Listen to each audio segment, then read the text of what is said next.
Ito na yung mga baboy na dispersal ni Malu at saka ni Kokoy.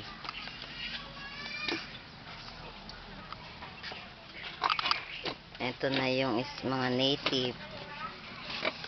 Para silang mag-ina. Ito na yung baboy mo, boy. Na puro bulate. Ito yun.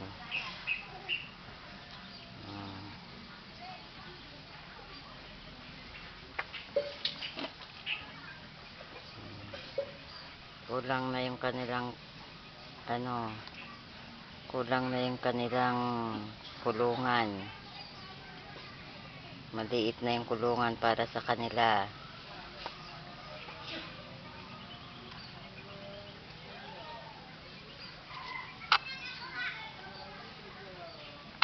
Ito yung future. Ito na yung future.